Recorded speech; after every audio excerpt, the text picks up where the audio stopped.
আমরা এই মাজারের আমূল পরিবর্তন নিয়ে আসবো।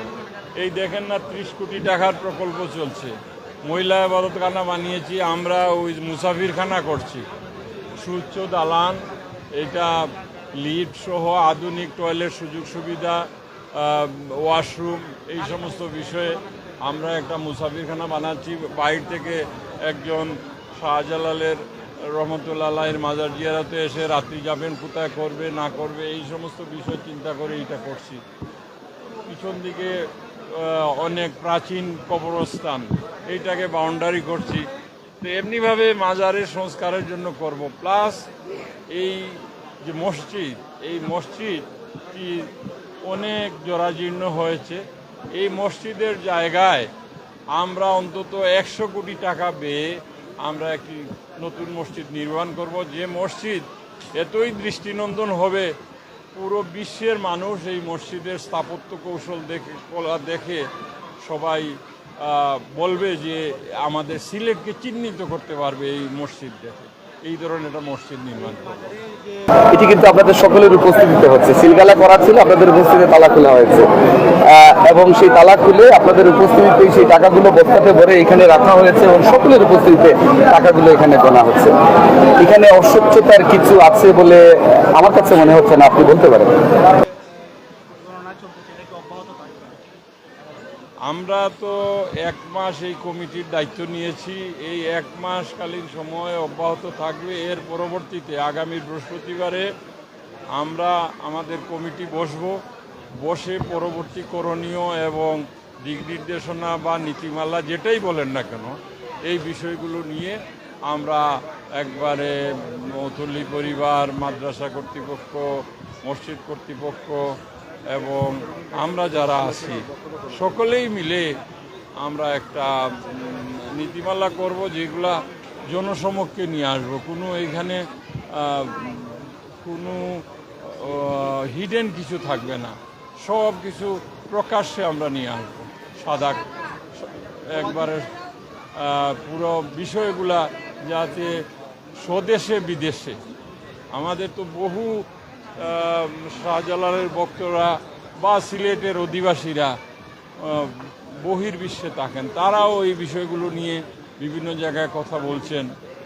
আমরা সকলকে জানাবো আমাদের আগামী দিনের কর্মকাণ্ড।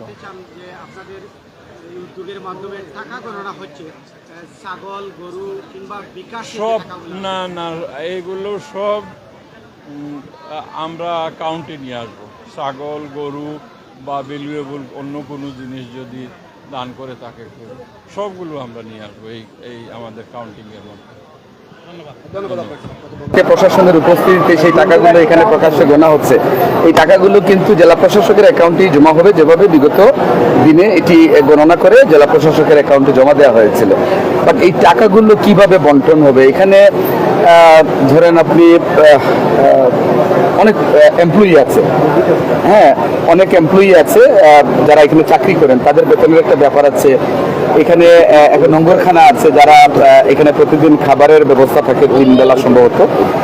তো এই যে স্বাভাবিক যে কার্যক্রমগুলো দরকার পরিচালিত হয়, সেটা কিভাবে পরিচালিত হবে? আপনারা আরেকটা জিনিস খেয়াল করে দেখবেন, এটি 700 বছরেরও অধিক সময় থেকে এইভাবে পরিচালিত হয়ে আসছে, কিন্তু এখানে একটা সুব্যবস্থাপনা কিন্তু নেই। এটি আমরা সকলেই স্বীকার করি এবং দরগা, মসজিদ, মাদ্রাসা এবং মাজারের সাথে যারা সম্পৃক্ত আছেন আমরা সকলেই কিন্তু একমত হয়েছি যে দরগার আসলে উন্নয়ন প্রয়োজন। এখানে একটা অজুখানার প্রয়োজন, এখানে একটা বিশ্রামাগার প্রয়োজন, এখানে একটা কালচারাল কর্নার প্রয়োজন, এখানে শাহজালাল রহমতুল্লাহ আলাইহির ব্যবহৃত যে জিনিসগুলো আছে এটি দেখার জন্য দর্শনার্থীরা আসেন, কিন্তু সেইভাবে সুব্যবস্থাপনা না থাকার কারণে তারা দেখতে পাচ্ছেন না। আমরা এরকম হতে পারে যে এখানে একটা চমৎকার কর্নার থাকবে, যেখানে আমার শাহজালাল রহমতুল্লাহ আলাইহির ব্যবহৃত জিনিসপত্রগুলো রাখা হবে দর্শনার্থীদের জন্য।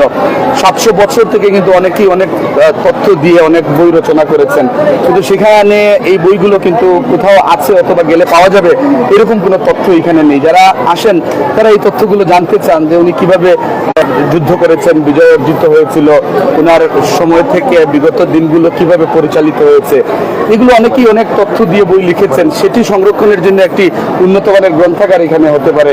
এখানে গাড়ি পার্কিং এর কোনো ব্যবস্থা নেই, সেই গাড়ি পার্কিং এর ব্যবস্থা হতে পারে। আপনারা আরেকটা জিনিস খেয়াল করে দেখবেন যে এখানে একটা মাদ্রাসা আছে।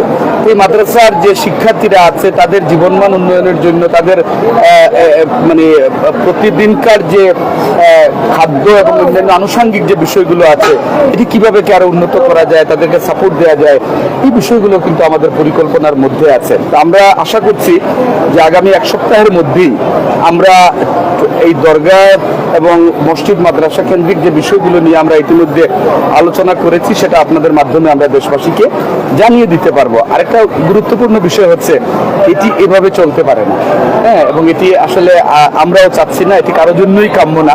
বাট এই বিষয়গুলোর প্রতি অনেকেরই উৎসাহ আছে, অনেকে স্বচ্ছতা চাচ্ছেন, অনেকে বন্টন সুষম হয় কিনা সেটি চাচ্ছেন। এই দাবি যেটি এটি গণদাবিতে পরিণত হয়েছে।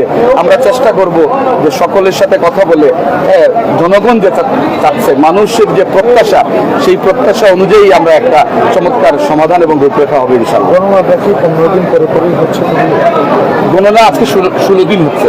হ্যাঁ, শুক্রবার যদি আমরা 15 দিন ধরি তাহলে আজকে শনিবার 16 তারিখ, 16 দিন হচ্ছে আজকে। এই 16 দিনে প্রতিটি ড্যাগ থেকে আলাদা আলাদাভাবে আমরা টাকাগুলো আপনাদের সকলের উপস্থিতিতে উত্তোলন করে বস্তাতে ভরে এখানে প্রকাশ্যে কিন্তু গণনা হচ্ছে। আমরা হয়তো আরো একবার গুনতে পারবো, কিন্তু এটা তো কন্টিনিউ করা যাবে না এবং এটা কোনো প্রক্রিয়া হতে পারে না। আরেকটা বিষয় বেশ আলোচনা হচ্ছে, সেটা হচ্ছে দানের অর্থ তো পেলাম, যে পশুর যে বিষয়টি সেটি আসলে আপনারা হিসাবে আওতায় আসছে কিনা? গরু, ছাগল সহ দেখেন, মানে একটা বিষয় হচ্ছে কি, এটি একটি অলির মাজার। এই মাজার কেন্দ্রিক আসলে অনেকগুলো বিষয় থাকে স্পর্শকাতর। আমরা চেষ্টা করছি প্রত্যেকটি বিষয়কেই স্বচ্ছতার ভিত্তিতে বিবেচনা করে একটি রূপরেখা তৈরি করার। তো আমাদের সেই চেষ্টাগুলো অব্যাহত আছে। আমরা আপনাদের সহযোগিতা চাচ্ছি, গণমাধ্যমে যারা কাজ করেন আপনাদেরও সহযোগিতা চাচ্ছি। এই কারণে চাচ্ছি যে সঠিক যে তথ্যগুলো আছে, বাস্তব যে চিত্রগুলো আছে, সেটি আপনাদের মাধ্যমে উঠে আসবে। এটি কিন্তু আমাদের প্রত্যাশা। স্বচ্ছতা পুরোপুরি নিশ্চিত করা হবে। এই স্বচ্ছতা আপনাদের সামনেই হচ্ছে। এই প্রক্রিয়ার মধ্যে যদি কোনো অস্বচ্ছতা থাকে সেটি কিন্তু তুলে ধরবেন আপনারাই। আপনারা বলবেন আমরা যে এই জায়গাতে অস্বচ্ছতা আমরা লক্ষ্য করছি, আমরা তাৎক্ষণিকভাবে ওই বিষয়ে আমরা কাজ করবো বা আপনাদের বক্তব্যের আলোকে আমরা প্রয়োজনীয় ব্যবস্থা নেব। কিন্তু আজকে যে কাজটি সকাল থেকে শুরু হয়েছে,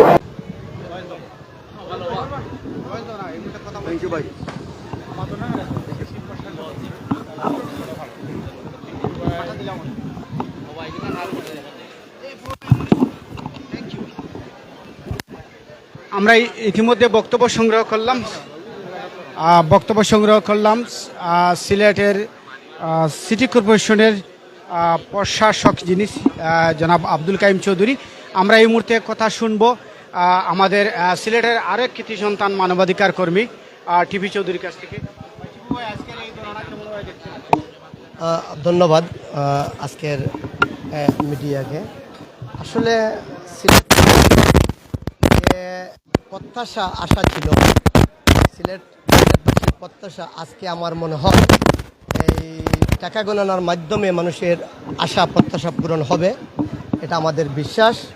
সবচেয়ে বড় জিনিস হচ্ছে এখন সিটির অভিভাবক যে বক্তব্য দিয়েছেন, ওনার বক্তব্য আমি কাছ থেকে শুনেছি।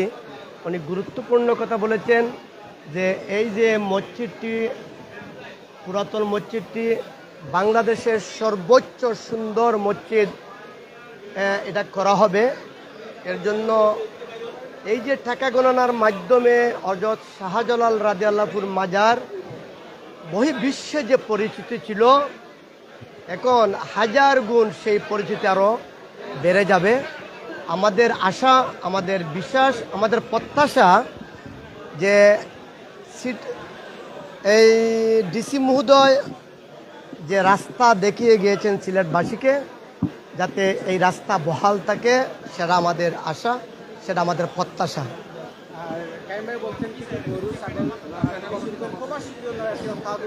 থাকার ব্যবস্থা করবেন, এটাকে আপনি প্রবাসী উদ্দেশ্যে কি বার্তা দেবেন?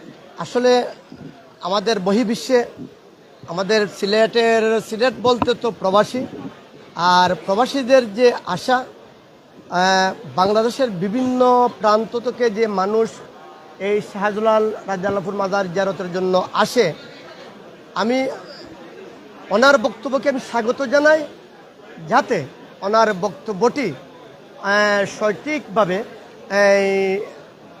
বহাল থাকে, সেটাই আমি ধন্যবাদ জানাই ওনাকে। ধন্যবাদ। ধন্যবাদ সবাই।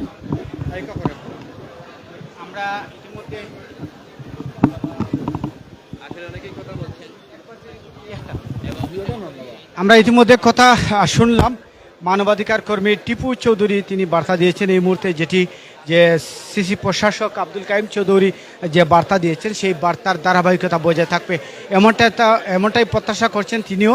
আমরা সর্বোপরি এই মুহূর্তে সিলেটের শাহজালাল মাজার প্রাঙ্গণ থেকে লাইভে যুক্ত রয়েছিলাম।